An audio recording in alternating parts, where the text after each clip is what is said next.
Olá, que bom que você está assistindo esse vídeo. Hoje nós iremos estudar a lição de sexta-feira, 14 de julho. Fique até o final, viu? Não desligue não. Compartilhe com seus familiares e amigos. Deus tem uma bênção espiritual reservada para você. Vamos orar? Pai querido, muito obrigado por mais esta oportunidade de estudarmos a lição da Escola Sabatina. Pedimos a tua orientação neste momento. Em nome de Jesus. Amém. Muito bem, sobre a questão de unidade e diversidade na igreja, eu quero ler com vocês aqui um comentário bíblico adventista, volume 6, página 1236, que diz o seguinte: mesmo os melhores homens, se deixados a si mesmos, cometerão graves erros. Quanto mais responsabilidades forem colocadas sobre o agente humano, quanto mais elevada for sua posição para mandar e controlar, mais dano ele certamente causará ao perverter mentes e corações, se não seguir cuidadosamente o caminho do Senhor. E em Antioquia, Pedro falhou nos princípios da integridade.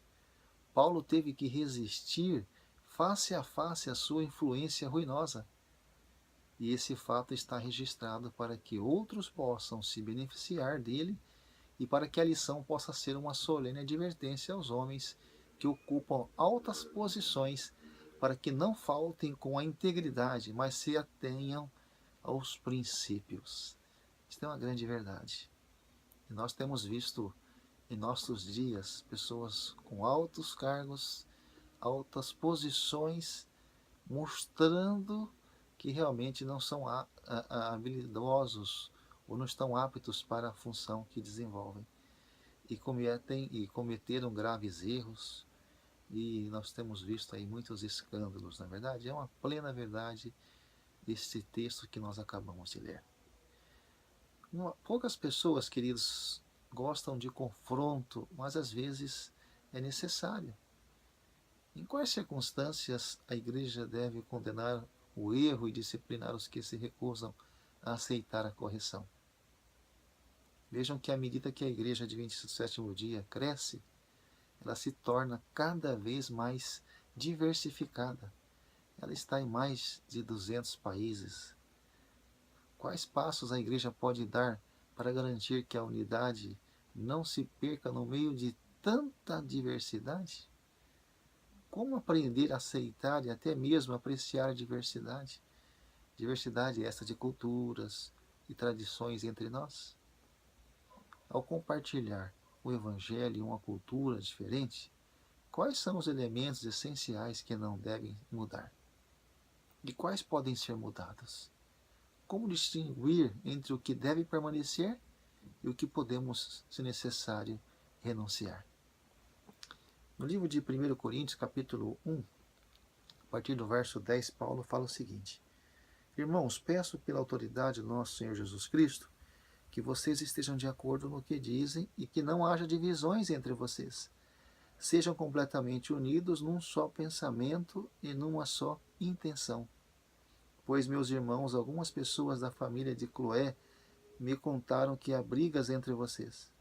O que eu quero dizer é isso: cada um de vocês diz uma coisa diferente. Um diz eu sou de Paulo, outro eu sou de Apolo, outro eu sou de Pedro, e ainda outro eu sou de Cristo. Por acaso Cristo foi dividido em várias partes? Será que Paulo morreu crucificado em favor de vocês? Ou será que vocês foram batizados em nome de Paulo? Então Paulo está aqui dizendo, né, da necessidade da unidade diante da diversidade. O Cristo é o mesmo e nós devemos seguir o exemplo desse Jesus Salvador, que sempre prezou pela unidade, mesmo na diversidade. Ele pregou com amor, com carinho, respeitando as culturas, respeitando cada pessoa diante da sua necessidade, mostrando a verdade com amor e com carinho. Alguns cristãos judeus insistiam em afirmar que os gentios deveriam ser circuncidados para se tornar seguidores de Cristo. Isso foi realmente uma ameaça para a unidade da igreja. Em vez de deixar essa questão dividir a igreja, os apóstolos trabalharam juntos, apesar dos conflitos, né, entre si, para garantir que o corpo de Cristo permanecesse unido e fiel à verdade do Evangelho. Que eu e você possamos estar unidos nesse propósito. Que Deus te abençoe, meu amigo, minha amiga, que possamos estar sempre animados nesta unidade em Cristo Jesus. Vamos orar? Muito obrigado, Senhor, por nos dar esses conselhos importantes acerca da unidade na diversidade.